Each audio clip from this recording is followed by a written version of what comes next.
Welcome to the Human Mosaic podcast. I'm your host, Ken Floyd, and I am joined with Jenna.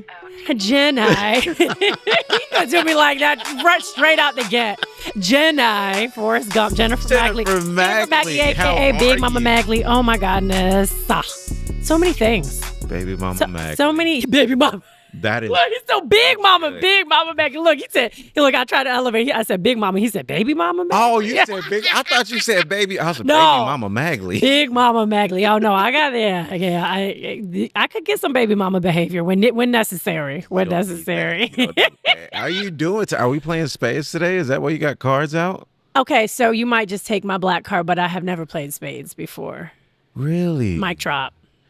I only learned how to play because my great grandmother used to make me sit up to like dang near 2 a.m. and play spades with her. Like it was just spades all the time. My whole family. I need to get on my spade game. But then again, I have to. In fairness to me, I don't play board games at all. I'm not a big board game player. I'm not a board game player. I'm too much of a menace. I hate learning the rules.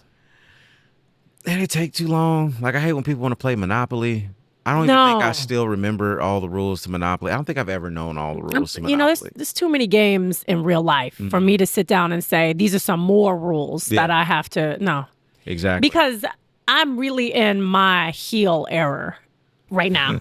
I am in the heel era. I am totally menaced. Now, a lot of people 100%. don't know what a heel is. You have to explain to them what a heel is. A heel is the opposite of a face.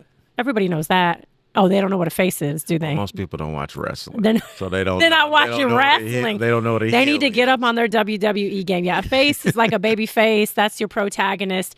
A heel is a little more like your antagonist. Okay. So I feel like that's what I'm in that's what I'm on right now. And I've been on that for a while because I keep trying out for the protagonist, but nobody wants to cast me as the main character. You've been a great heel from everything I've been seeing online. It's been you've trolled in a very how do you say it? In a very miraculous way. Watching it. It's only troll. That people say it's troll because it hasn't worked yet.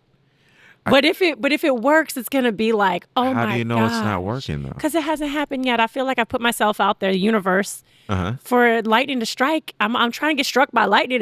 When am I gonna get struck? Martha Stewart. Rush it. It's gonna Martha Stewart been struck by lightning twice in real life. Word. Really? Word. Yes, that came. She's alive still. That's crazy. I know. So good things happen and bad things happen for Martha Stewart. But I'm trying to get my Martha Stewart on. She's outside, like lollygagging in a thunderstorm. And I think the other time she mentioned, I could be wrong, she was standing near a window and got struck by.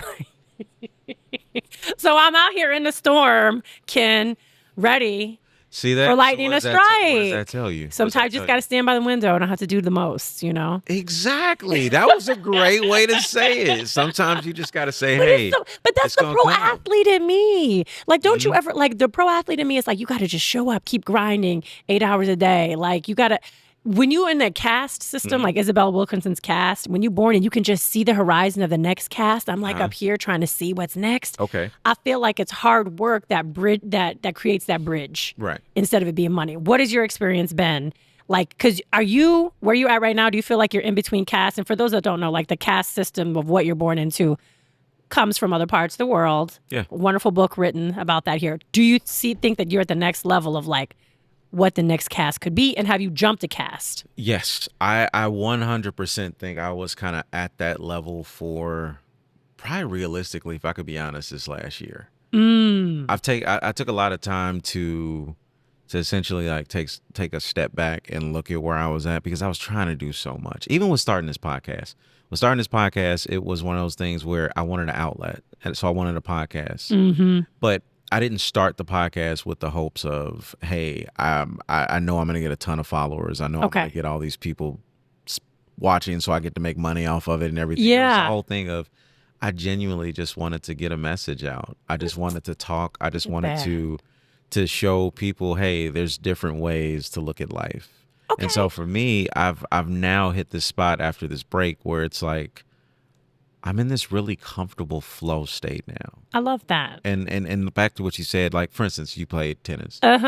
You knew exactly where you wanted that ball to go when you hit it. But every so often, it would go a different direction. Or it wouldn't land right. Or you'd overshoot and it wouldn't hit that line. It wouldn't hit the dirt. And so it was one of those things of like, You did everything right. You did everything that you wanted to do, that you were supposed to do, but it just didn't happen at that moment. But that didn't mean the next moment wasn't going to happen. And then you got points after that. You got set after that. You got match after that. True.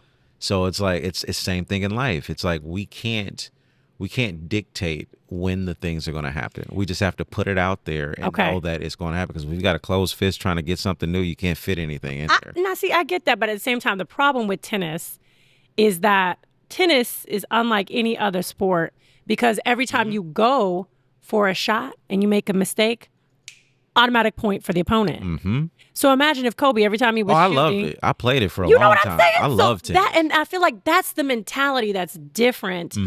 And that's where it seems like every action is a win or loss, because I'm a tennis player. You got to think so far ahead playing tennis. Oh my gosh. But so it's an L. It's an L though. If you didn't win, it's an L. Whereas I know life isn't, kind environment, grit. Data. It's data. Well, it's in his IP, right? It's data. Yes, you know what you got to do moving forward. Like, yes, it's an L. You're gonna have to go back and retrain and figure out what you did wrong and make some adjustments. Maybe stay on your toes a little bit more than your heels. You talking about my big feet already? All the way. He already knew I got that 10.5 minute shoe. It's an L. Okay, talking about data, I got a new theory, and my theory is, what if? Because I've done all this stuff with other people. I've helped. For a full year, people don't know, but I helped 23 people achieve their wildest dreams. Ooh. We met every 90 days. It was a whole situation. It was amazing. People got on the Forbes list. They got TV shows. And after everything I've done the last 2 years, I'm like, damn, what if my strategies just don't work for me? What if that's the problem? So if I've accepted it and I'm like, you know what? What if my shtick is like everybody else's shtick, which is striving, never arriving?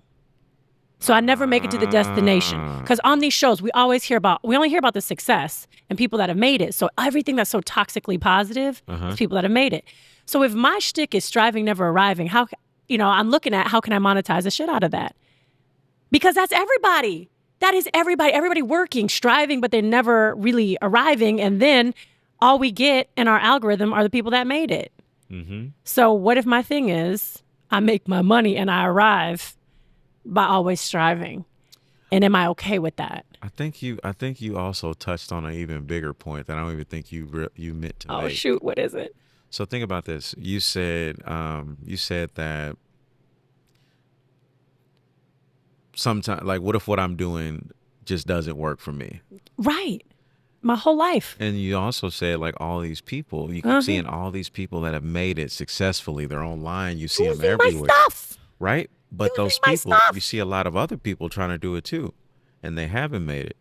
And what if it is that you're seeing so many people that are just trying to follow the pattern that somebody else did, and that's why they're not making it. They're striving the wrong way. Okay, so I leaned into that for 2 years. There was a template out there, and if you've heard me speak, if at universities or if your companies brought me in here locally, about Stooge Quest and Stage Quest and where it came from. Right. Concepts of writing your personal brand to the White House based on 4 pillars. The question is, what if I do those same 4 things? Is it the strategy or is it the privilege that works so well?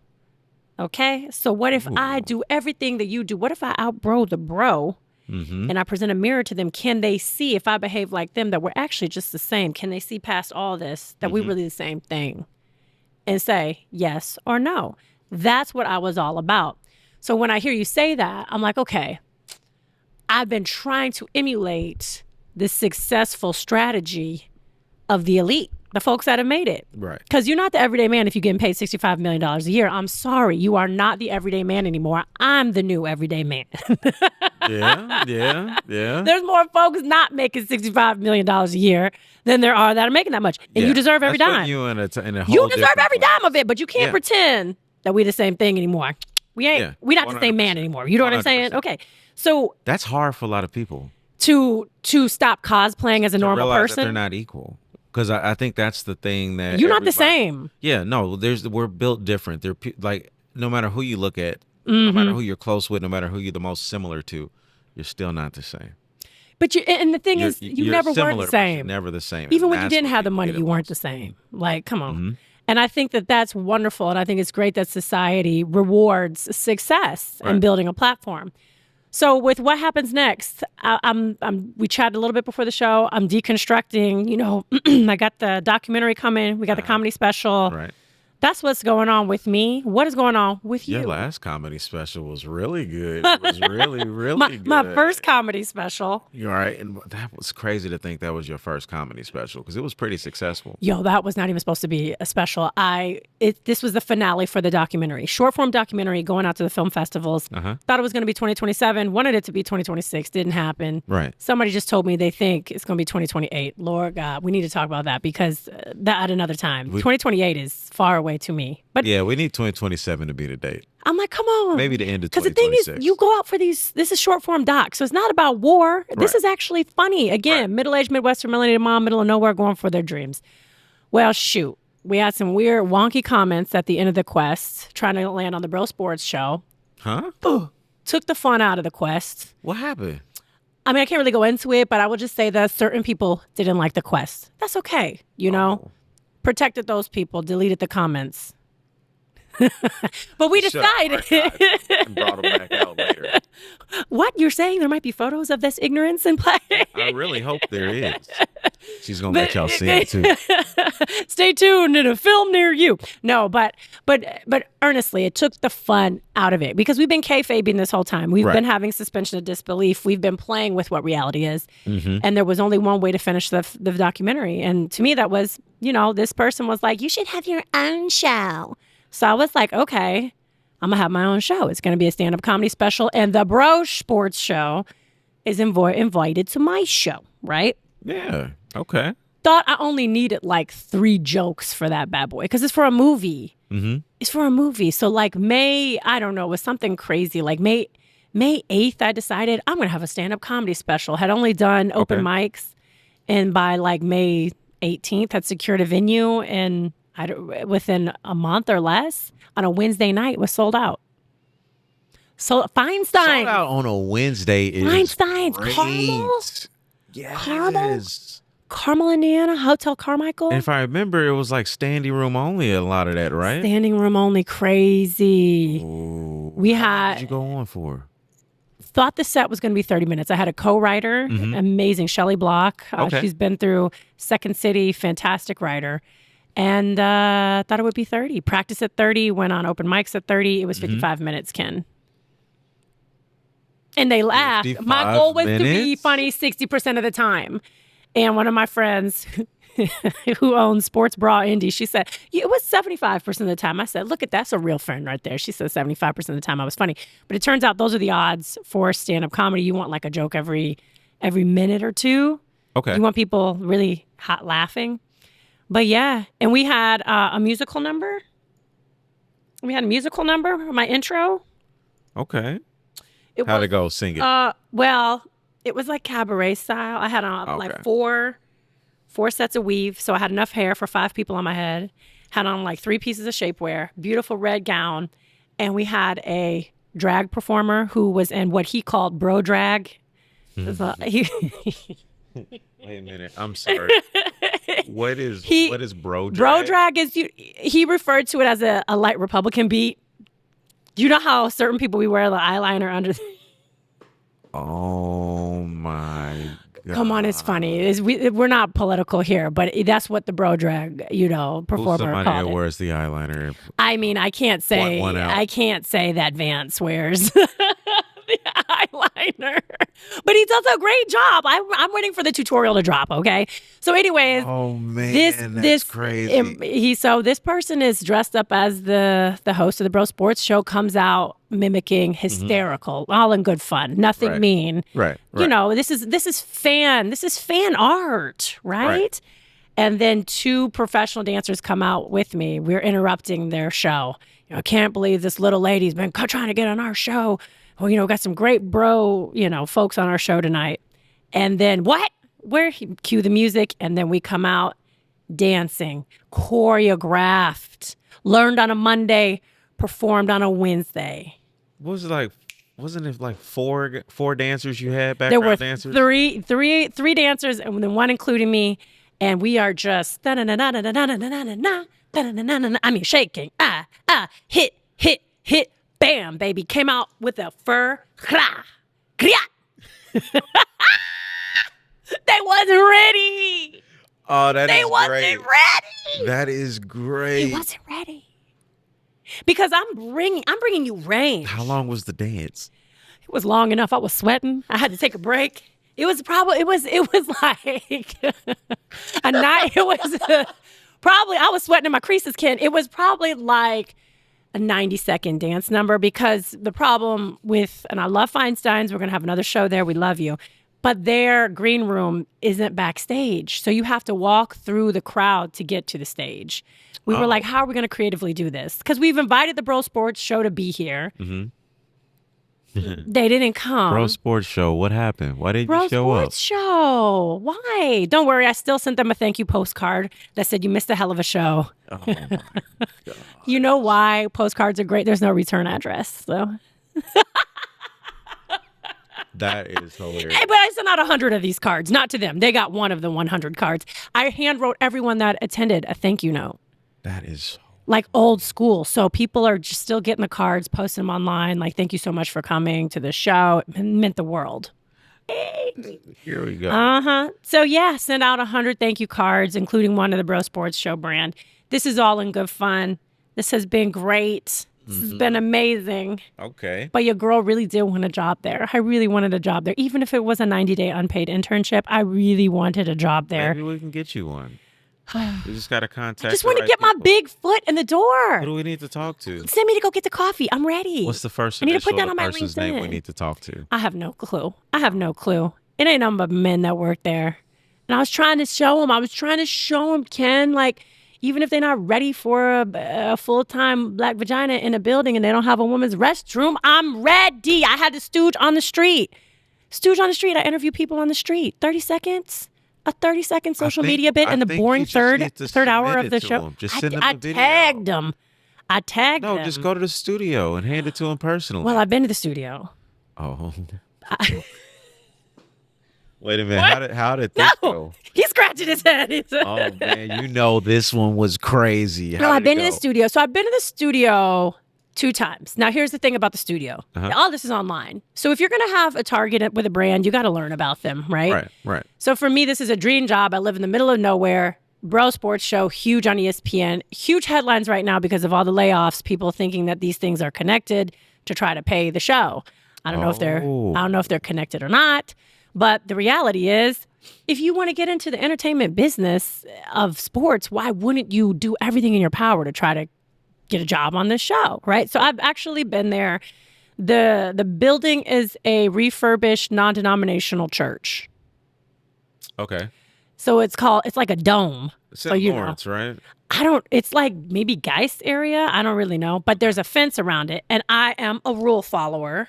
So I'm never going to enter a fence situation, okay? But I will place my Magley for the show signs. You know, we had those campaign signs that were going around the city. So there was one at that entrance and maybe at the 4-way stop. I don't know. So that was really fun. That was earlier on in the campaign. We had those signs everywhere. People had them in their yard. Carmel and Fishers. There was one out in front of a Red Lobster. Oh, that's great. Like a real campaign. Why don't you just have people go line them up along the fence? I don't know. It's just a dangerous intersection because there's no sidewalks. There's like a fire department right across the street. It's just weird. I found one sign where the entrance was and then at the 4-way stop, that was good enough. They saw those. Right. And those signs appeared on television one of the times. So I was actually watching the show and I saw my sign was still there, which I think is hysterical. And then the second time was when we went because they're big fans of the Terminator brand. And we shot the custom-made T-shirts out of the T-shirt cannon with a drone and a 360 camera. That was a team of people. You shot shirts over the fence? Dun, dun, dun, dun, dun, dun. Like at the studio, you shot them? Dun, dun, dun. And we made 3. Priceless. So one was a frame for frame of the Terminator preview. Okay. Can you believe? So we shot them. This is all available. We had a drone online for everybody to see. It's all online. We tagged them. We had to find out the airspace above the Thunderdome. This is the most legendary troll sequence I've ever heard in my life. No, I want to be on the show. It's not a troll. Oh my God. It's Like, I'm just going until you hire me, you're going to see me. In all fairness, it's not until they hired me, and because we did this, a daily quest every day for 365 days, it's till you give me an answer. Because so they're just ignoring you now. Yes. Oh, you got to do it for another year then. No, I don't. So I told them this is the expiration. This is when the milk's going bad. Was November 12th, 2025. So from November 12th, 2024, when I dressed as the guy, put on the wig and the chains and and it was a positive response. I was like, oh man, this guy has no idea what's about to happen. I'm going to just go every single day trying to get a job at the greatest bro sports show in the world. Am I qualified? Yeah. Former NCAA Division I champion, number 1 ranked in the nation, youngest D1 head coach at the time, Title IX, expert, dare I say, regional chair. It's pretty impressive. C-suite as a pro league that feeds into the NBA G League. I got the stuff. Have I written for Revolt? Yes. Have I written for Forbes? Yes. But that's not what qualifies you to be on that show. What qualifies you to be on that show is just being a stooge. And that's why it was called Stooge Quest. So I just had to show... bump the qualifications. You just said the other stooge just got laid off on the show, right? No, he wasn't a stooge. This guy, one of the guys that got laid off is on the Pivot. Ron, RC. Oh. Yeah, Clark. Oh. Clark got laid off on ESPN on air. What was this? They've been slaughtering everybody at ESPN. I haven't even been paying attention. This is the second layoff in 4 months. People try to say it's to pay the big personalities, like the Bro Show or like Stephen A. Smith, right? So that's what the theory is. But in reality, Disney owns ESPN, and Disney owns a lot of other companies. Yeah. NFL Network. Do we need all these people since we also have NFL Network now?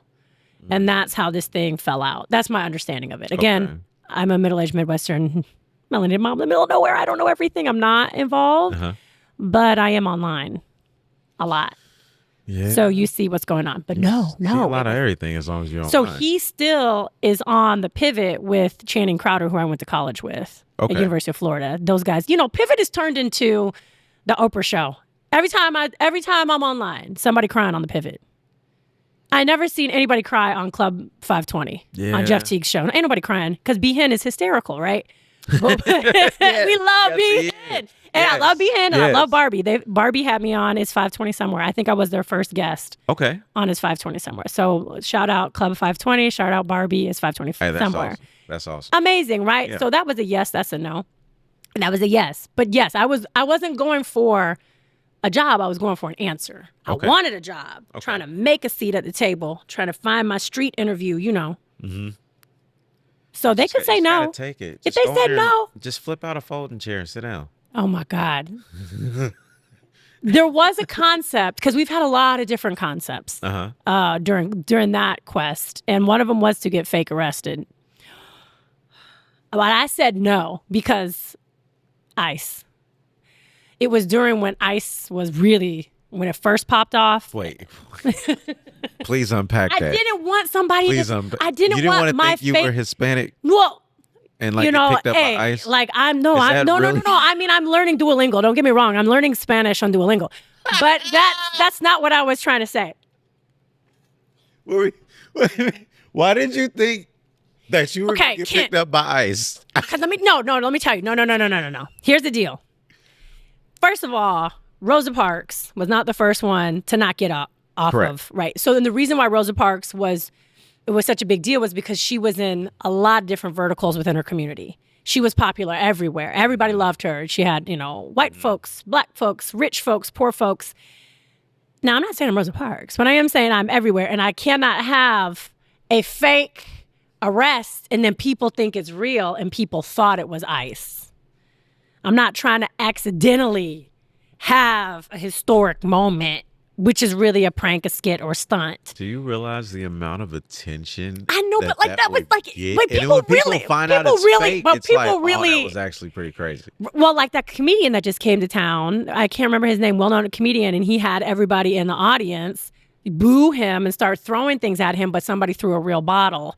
I don't know if you saw that on Midwest League magazine. Shout out, love y'all. No. And so these are little these are little moments that people are creating online because they're kayfabing, they're pretending, everyone's believing it's it's viral real. moment. They're It trying ain't to real, create the right? virality. So I don't, because my whole thing with this was not to go viral. My whole thing was to get an answer from that show. So since that's how I qualified, I was like, what's too far? You know, that probably would have forced them to have to talk about it. If all of a sudden it's like, hey, there's this Jennifer just got arrested outside the studio. They're like, what?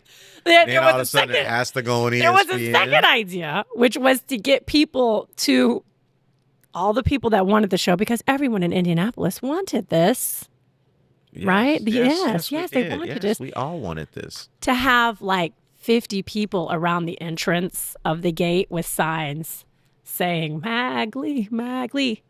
I mean, we already had people at the Super Bowl doing that. Could you go, wait, how many people are at the Super Bowl doing Well, there were a handful of people that everywhere, when they saw the show, they were screaming at everybody on the, on the Bro Sports show, Magley, Magley. I guess we warranted an eye roll. I wasn't there. It was just my people were out there. Who gave the eye roll? I mean, that's sweet. They should have recorded it. It would be cute. But no, would be any other stunt or prank would mean bigger volume because we did a lot of stuff. Okay. We did a lot of stuff. I mean, you see it. Yeah. There's tricks. Even if photographing food, you got to get that food wet. This the angle. You've got to make sure the lighting's right. Are you spraying it temperature, all that. Are you warming it up? What are you doing with the food to make it look so delicious? Yeah, it's a few. You fluffing the food? We do a lot. Some of it's fake. Some of it's fake stuff. Just like with pizza, they may add a few things to the cheese to give the pool effect. I mean, it's like pornographic at this point when you look at the food. If people only knew the amount of additional just additives you got to put in these commercials and stuff just to make the food look the way you want it to look. Like pizza, you would think everybody pulls a slice of pizza, the cheese. Like, no, that cheese pool's not real. It's all kind of glue and everything that they use to make it look like that. You have to get the long pool on purpose. But it's a visual thing. It's just like they made the United States think that bacon and eggs was breakfast. That's what you had to eat for breakfast. It was all a push through ads to get people to think that way. It's funny too. Like if you ever look up breakfast around the world in like different cultures, those beans. Breakfast. Would you mess with those beans in England? Beans and toast? No. I just couldn't do that for the people around me. So strange. Just I don't even think how could you. I'm not going to say how, because, like, again, everything's different everywhere. It's just what your norm is wherever you are. But just for me personally, I don't want beans and toast for breakfast. No. Has anybody ever tried to, outside of the country, serve you some horse? Some what? Horse? No. Like horse? No, not it's yet. It's a thing in Luxembourg? I know it is, but I haven't. I did have. This isn't, like, really strange, but Drop I had it on me. Iberico pork. What? So what's that? What makes that piggy so fancy? They eat acorns their entire life. It's from Spain. So that's the meal plan. Yeah, they only eat acorns, and so it doesn't even taste like pork we eat here in the country. Like, doesn't taste like it tastes like steak. Now, see, that's the thing. I'm trying to be a tenderoni. Like, I work out. I got to take care of this meat sack. I don't think I would be very delicious come end of days. Like, I don't know. There's only certain parts where that's stubborn. You know what I'm saying? Everything that's going on in my skull closet, I got to take care of my meat sack. And I don't know. I think I would be delicious, but it's like Wagyu. Do you think you would be delicious? I might be a little tough. I think I'd be a little tough. They'd be like, this one was stubborn. So if somebody was enjoying you, they would have to get a steak knife. They would. Yeah. No, butter knife need not apply. No, you need a steak knife. You don't need a steak. Like, this one was stubborn. Yeah, I don't know. Like, my mom says if it was the zombie end of times that she's going to just run out in the street and say, I'm right here. Like, my mom is not trying to survive. She says she's going to volunteer as Tribune immediately. Like, where do you stand on that? Do you currently have a drinking straw? Do you have provisions? Do you have rice? Like, because it's getting weird.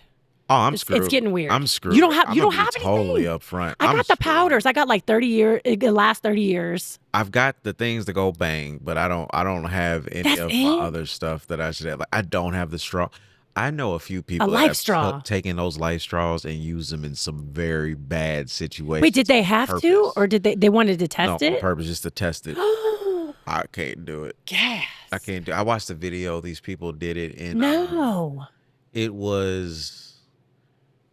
What was it? It was something so bad. It was like No. guts and all kind of stuff. in this No. You liquid. on a dark web. And they were like, no, this is on YouTube. No, I will not go near it. It was just disgusting. I don't even know how to get to the dark web. I hear about it, but I don't like. It's not the same internet. Apparently, Is the it's dark like web Reddit? Way Is it easier Reddit now than it ever used to be? I think it's Reddit. Reddit is kind of the dark web. You can.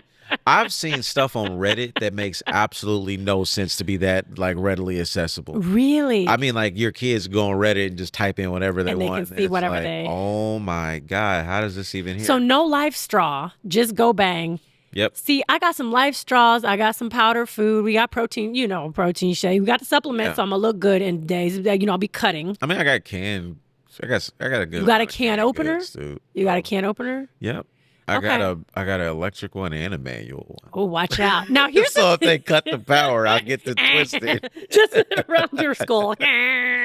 Okay, but if my question is, everybody that's like end of time, end of days, or what are they called? End of daysers? Yeah, or end of day. Like, what do they call them? Survivalists or whatever. So my thing is this. You got a generator, right? But if you live in the suburbs, I have a problem because I don't want to get a generator because then my house is going to be the only one lit up. Then aren't you a target if you the only house on the street with electricity? Yeah. You know what I'm saying? That is right. Especially in the winter, and then everybody, hello, hello, hello, and then now what? That's a good point. That's a really good point. What's the point of me? Because they're selling these generators. As you say that, I think of one house in my neighborhood that has one of those big old generators. One house, and it's so loud. It's so crazy. Loud. And then we got a house that's got 12 cameras on it. And my thought is, you don't do cameras at your home? Oh, we got cameras, but not 12. I don't do it on the inside. I refuse to have it like you can have them at the entryways, but I'm not about to have cameras in rooms. 12 cameras on the outside, right? And so my thought isn't who you afraid of getting in. My thought is who you don't want getting out. You see what I'm saying? Like who in there that you don't want coming out? That's a good one. So I don't know. The house probably has a panic room. Yo. They probably got a panic room in there. People live in all kind of ways. But I get this one gal, her name is Elizabeth Dodson. I get her content and she's so funny. She's like, I don't want, she goes on rants, redhead, real beautiful. I don't want a man that cares about creatine and protein. I want a man who knows how to make a fire with a stick and some lint. I want a man who's stocked up on, life straws. And that's her whole thing. And people are following her. And she goes to all these amazing camps and she learns of how to survive. She's like, wake up, people. And she's comedic. She's funny. She's charismatic. But when I see her stuff come across my feed, I'm like, damn, like she is asking some good questions. Like, do you know how to make a fire? Do you think you'll go through that in your lifetime? You think you'll have to do it? I'm a child that was raised to think that everybody was just going to disappear at some point with the rapture. Yes. You're going to look for me and I'll be gone. The book of Revelation scared us all, didn't it? I mean, I read the books. No, not just Revelation. There was a whole rapture series. They turned it into movies. I think Kirk Cameron, from one of those shows. I remember this. The Rapture. Oh, my gosh. The series is called Left Behind. Yes. DC Talk did a song, You've Been Left Behind. You're going to look left, you're going to look right. So for me, I mean, I was always told, basically, you were born for such a time as this. So as a child that came out of that, do I think I will actually see it? I will say this. The last time I went to vote, tried 6 times to vote in Hendricks County. One of them was at the courthouse. I had to walk up downstairs. The line was so long, it felt like it was a natural disaster. And I thought to myself, that is my greatest fear. My greatest fear is not like zombies. My greatest fear are the people in those situations when there's no gas, when there's no water? Like, how is everybody going to behave? Where are you going to go that's safe? Oh, it's going to be absolute chaos. If a tornado hit your neighborhood, that's like the end of days, right? Like, I'm concerned. So hopefully I don't have to live through it. Oh, and it's funny you say that, like you were talking about they want to get to the other houses. Like we've had those major tornadoes come through. Yes, one hit the sur la table. And I've had neighbors that, like, hey, if this tornado hits, like, could we come over because they don't have a basement? You got a basement? See, I'm gonna be one of those neighbors. I'm gonna be texting you, Ken. It's like, hey, can we come over? And it's like, yeah, it's a real thing. So a lot of these things I think most people don't think about because they don't think it's possible to happen right now, and that's probably the most dangerous time for it. But then, like, the thing is, okay, how prepared for what? Prepared to live at that point. Like, what does that look like? You What? walk out of your house after you come out the basement, the whole top half's gone, and you can get out through some debris that's like been moved. What's your next step? I mean, I'm from Kansas, so then the next step is, does my cell phone work? Right? Like, where my kids? Where my kids? Yeah. There was in Appleton, I think it was Appleton, Wisconsin, that tornado that just hit. I mean, to me, the end of times scenario is a little bit what some folks are living life like in other parts of the world. Right. I watched a documentary, Cuba. I've never been to Cuba. I haven't either. In this specific show on Amazon Prime in 2011, so this is where I'm getting this information from, everybody in Cuba was making $15 a month, period. Didn't matter if you were on the pro baseball team, if you were a teacher, if you were a street sweeper, everybody got paid $15 a month. How was that even possible? I don't know. And is that wrong? Is that faulty information? Don't blame me, blame Prime if it is. But is that an American end of times situation where you're like, oh dang, I could never?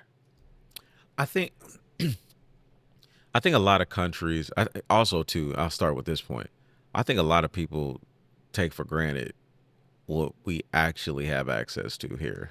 Fruits and vegetables. And how like we can walk into a Meijer and purchase whatever we want to. That option is not there for a lot of people in the rest of the world. Especially if you're on an island like Cuba is. I mean, that's really hard. And I think they said they're like 200 kilometers from Miami. Mm-hmm.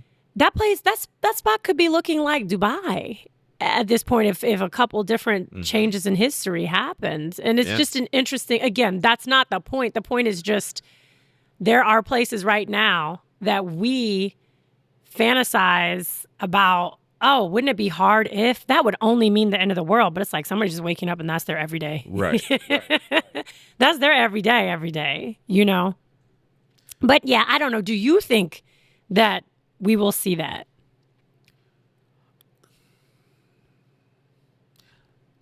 Honestly, I think we're way too far advanced to see that. You don't think it really I think hit it would take a catastrophic failure of every single guardrail, system, process, everything we have for that to happen. And then people say, oh, there are places like that now. Like, yes, we all know every nation has a part of their nation where below that poverty line, people are just not doing well at all. We know that. Yeah. But that is like entire nations in some cases. Like you have entire places where, no, everything's extremely terrible, that it will never get better. And it's every time it tries to get better, there's another corrupt person that comes along to make things even worse. Well, that part.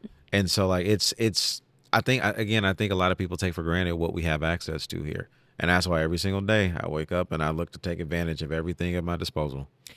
So basically every single day you're like, let me stack this money. Yeah. It's like, hey, what can I do now? Like I hate when I'm always contacted by people who are like, do you see what's going on? This is going to be bad. Oh my God, this means the end of the world. You get messages like that? Oh, all the time. People are like, did you see what happened? Are they from older population? The older population is probably the worst of it. But I'm like, y'all are sitting in your houses with insurance and y'all done work, y'all retired. You know? Like, you'll have I'll have some people that will contact me and they're like, oh my God, like this will happen and they don't like us and this is that. And I'm like, your spouse is that. What are you talking about? Lord. They don't like you, but you're married to the same people you're talking about. Like, are you Okay. going to look at life for what it is? Or are you going to continue to have this victimhood thing where you feel like everything's against you just because you've been taught to feel that way? And I think that's the biggest problem for a lot of people is they act off of things that they've been taught to feel versus what they're actually experiencing in life. Okay, we're talking about certain people. Now let's talk about Black people. My question to you is this. I was trying not to say In it, but okay. your lifetime, when do you feel that the Black community has centralized the most? Because we are only in our timeline since we've been here. For me, since the 80s. Mm-hmm. But for you, when do you feel like the community was the warmest, it was the most active? Probably my childhood was like when I think it was the warmest. When I say by that, we had that last generation of grandparents and great grandparents that were like, hey, we went through all these things so you guys didn't have to. Okay. And I need you, like my great grandmother, one of the biggest things that she probably taught was you have every opportunity in life now. She lived through segregation. She outlived most of her kids, unfortunately. Oh my God. She was, I believe, like 102 when she passed. And so she saw things that I could never imagine. Yeah. Friends of hers that were killed and everything else. And she even realized that this world at that time was not the same world that they had to grow up in. And I think it's the responsibility of every single last parent to be like, okay, or adult, even if you don't have kids. People before me went through this stuff. It was terrible. Right. God, I didn't have to go through it. And yes, I'm not saying the world is perfect. We all know there's still stuff that happens. It's still bad in places. But I think overwhelmingly as a majority, things are so much different. We have so many options and opportunities to go exactly where we want to. And you from Indy? Mm-hmm. Okay, so I'm going to ask you a tough question. Okay, I'm just going to ask you. Yeah. Black folks in Indy, is there such a thing as Black elites in Indy from your experience? And how would you define that? Well, what I was going to say, what do you consider elite when you say Black elites?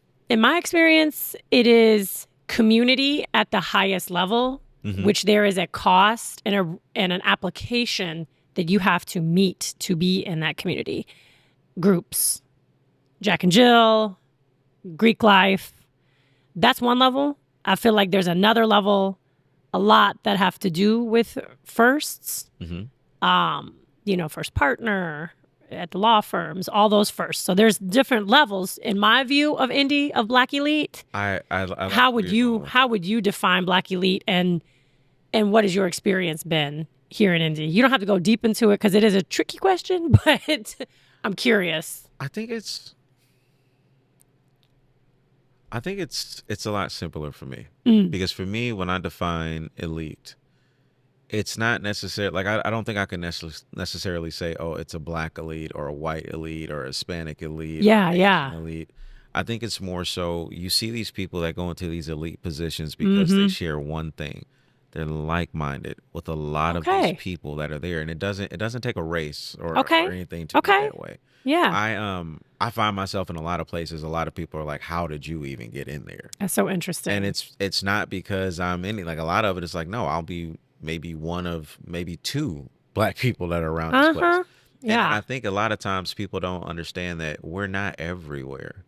We make up 13% of the population in this country. Let me tell you something. When I read that, I was like, so then in theory, is there just a huge population of Black folks in the suburbs now? Yes. Comparatively. And cities. Like, right? That's where we go primarily, cities and suburbs. Like with the city flight. And country, but way out, living on the land, like all that mountains and everything. 13%. You're not going to see us out there on average. It's not as many. There's not. And so when you think about 13% actually moving culture, that's wild. Yeah. But then when you think about 13% and community and what it means in Indy and how do we support each other in Indy and also, move and mobilize upward, I don't know. Yeah. I don't know. To me, the That's black. that's gonna be that's something we're gonna have to unpack on a whole I don't other know. episode Like too, black 'cause that's community, crazy. for me, I felt it the most during George Floyd. I felt like there are certain moments when the community opens up to everybody more. I feel like it has a lot to do with excellence. Like, for example, we accept like Barack Obama, we accept Tiger Woods. And with me, I played tennis and I'm melanated, but my mom, I say I'm a black woman with a white dad. Unpack that. But I feel like blackness and the levels of blackness and who blackness belongs to is interesting to me. Yeah. Because and there see, are I've always stripes had a problem with that, where it's like with Afrocentrism, like blackness. it's a gatekeeping of like, are you black enough? Like, I was one of those kids that grew up. They told me I was an Oreo my whole life. That was black on the outside, white on the inside. And I was like, no, I just look at what we see every single day. I just don't want this. We're in a bad area. We're seeing nothing but ignorant things happen. Why do you want to live in like whatever this culture is that you're calling it? I was like, we have much better things outside of this. And I know just as many black people that are not like this. That are not like that. So that's at what all. I mean. Like, it's not necessarily a thing of like blackness. It's a thing of, are you ignorant or are you not? And it's like, I don't like ignorance. I especially don't like willful ignorance, when you know there's a better way and you choose not to take it. So, during the civil rights era, there was this concept that came to be, which is blackness. Did you know it was also offered to the Asian community that they could have their movement be called the Yellow Movement? This is historical facts. And it was turned down because of the diversity of origin within the Asian as a whole community. And it is very diverse. And blackness and the concept of being black in America was one that was created and owned. But there's so much diversity when you go to Africa. Yes. When you go to even West Africa, if you go to one country, there's like, a small country could have 35, 50 different dialects, languages. So I think, to speak to what you're saying, it is also really interesting, this concept of blackness, knowing that, we don't consider, when you talk to someone Caucasian or white, they know where they came from. Oh, I'm German and Irish and this and this. But you talk to someone black, because of what's happened. A lot of us we're not able to trace our roots. Like it's Americans in general, I think, don't have a very great understanding of their history and where they come from. Like, personal history. Yeah, personal, like their family's history and stuff. Yeah. A lot of people don't. It's hard to track. A whole group understanding of it. It's like, oh, I'm black. And then it's like, well, what did your great-great-grandparents do? How did where's your family name come from? Right. How'd you get? We don't know a lot of that on that. We don't know. No, we don't. And then too, with like adoptions and sealed records and things like that, there's also a whole lot right there where you just can't get the information. And force folks having, even when you do go back in ours, it's like, oh, was that a relationship or was that a forced arranged marriage? Yeah. Like what does it mean? It's interesting. So we have, I mean, in my family, there's a lot of diversity. And I think living in Indianapolis, I will say that the concept of black community being new, it's not necessarily centralized. So you really have to work to find your people here. Right. Well, I mean, work meaning you got to drive, you got to show up to their events, you got to schedule. It's a skill of making friends as an adult. That's the other thing, too. You just said events. Like, I hate when somebody's like, oh, you didn't go to this event. Why you didn't go to this event? Because you hate when somebody smokes you. Like, why didn't you come? And I'll be so honest. Like, they'll be like, why didn't you go with this? Like, honestly, I was tired. It's just not my crowd. Not interested. I'll tell them in a heartbeat, like, it's just not my crowd. I know what happens at these specific events, like right away. Like, I've been to enough of them over my life. You got discernment after a while. Well, I went to everything when I first came. Yeah. Now I know which ones I want to go to. Yes. But then I also know how long I'm going to stay. Exactly. Or I'll be like, you stay till sunset. I'm not going to. I'm a 90-minute girl. If I'm not on a stage, you're going to see me maybe 90 minutes. I make those promises to myself. I make an appearance and I get out. Appearance fee. Ooh, have you had that before? Have you ever got an appearance fee? I haven't gotten an appearance fee, but I get called all the time to go to places, especially like networking. Well, because you have a camera too, so they think maybe if Ken comes, maybe he'll. Well, not even that. They just want your presence. Like, hey, I want you to come because there's these other people I know that have these businesses and they're gonna want to talk to you, and then you show up. And they're trying to hook you up. It's never a networking thing at all. It's everyone trying to essentially tell you how great they are. And I'm like, I get that, but if we're here, this is a conversation. This is a time where we're just all trying to find out about everybody. We're just all trying to talk. That and is see a if there's anything networking. That is a mixes. networking faux pas. But it's the kind of folks too that like would meet Beyonce and be like, I just dropped a record. Yes. Literally, I had somebody one time. They were like, I just got into videography. I bought a Canon. It's crazy. Rebel. You wrote a book? Well, I wrote a book. And it's like at your book event. Like it's very... Yeah, it's like that one-up thing that they want to do. Like, oh, you did? Well, I think did they try this. to connect. They're just not self-aware. They're not. And I think that's probably my biggest thing that I'm able to do at a high level and why people want me around is that when I'm there, I'm present. But I'm present and I want to genuinely know about what you're trying to tell me about. Not the facade, not the mask, not the persona, everything. Like genuinely talk. To me, I call it executive producer of a film. Like, what does the executive producer do?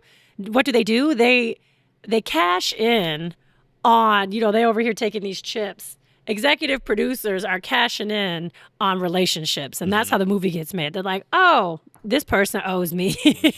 This person owes me. We can film over here because I had my birthday party there. And I feel like when you're an executive producer, when you're a connector, that's why you're always getting invited. Yeah. Because they see you. Maybe they see you even more than you seeing you. But it is hard because I also think in India there's not enough money. Right. I agree with that. There's not enough money for all these ops, these opportunities that they say that they're going to give you. There's not enough money. And if there is enough money, there's not enough money for people to spend it. Right. In India, it's got to be for a good reason. That is true. Take us home. Take us home. How are we going to wrap it? I mean, this has been, I've enjoyed this conversation. I think this is great. And there's definitely another conversations coming. Like this isn't our last one. I want y'all to just know there's something coming. But this was great. This was really great. I enjoy having these types of conversations because they're the conversations that most people don't have the heart to have. It is true. Because they don't want to call it out. They don't want to call out things. And it's like, until you say it, it'll always continue to happen. Oh. You have to bring attention to it. That's just like one of my favorite quotes of all time. Like a lot of people, I feel like they act the way they act if it's not favorable because they don't know themselves. And it's a old psychiatrist, not psychiatrist. What was he considered? He was a I don't even know the word I'm looking for. Maybe it is psychiatrist. His name was Carl Jung. He was best friends with Sigmund Freud. And one of his most famous quotes was, "Until you make the unconscious conscious, it'll continue to rule your life, and you'll call it fate." And so that's why I'm all about having a conversation and just figuring out exactly what this is. Like, find out why you do the things that you do, and then you'll be able to do everything else at a much higher level. I think a lot of times people get into these situations and, like, for instance, trying to grow to the elite level, and then you don't do something the right way, and you're like, well, this is because they didn't allow me to. And it's like, no, it's just because you were supposed to learn something in this moment. Nothing's happening to you. You're trying to be taught a lesson. So you think that there's purpose for everything that's happening. Every single last thing. That's so interesting. And part of me... Nope, save it, because we're going to talk about this on the next one. This next episode is going to be crazy. And it's going to be much longer. This next episode, we're going to have a good time. Good time. And, your social handle so everybody knows where to go. At Jennifer Magley. You want to connect with me, and if you want to see all the cray, it's at Jennifer Magley. And if you want to connect professionally, Jennifer Magley on LinkedIn. That's where I used to live, was LinkedIn. Well, we gonna live everywhere on the internet now, because this is going to start it. I can't wait to see this firestorm. Life, straws, and race. Life, straws, and race. Life, straws, and race, baby. Get you a life straw. Well, Jennifer, this was great. I truly, truly appreciate you stopping by. I can't wait till our next one. It might be this week. We'll see what happens. Thank you, everybody, for joining us on the Human Mosaic podcast. Again, check us out on all platforms. Same name everywhere. TikTok. Are we on TikTok? Yes, we're on TikTok. Good Instagram, as well as Facebook and YouTube. Check us out. We look forward to seeing you again, and I hope you enjoyed the conversation. Peace.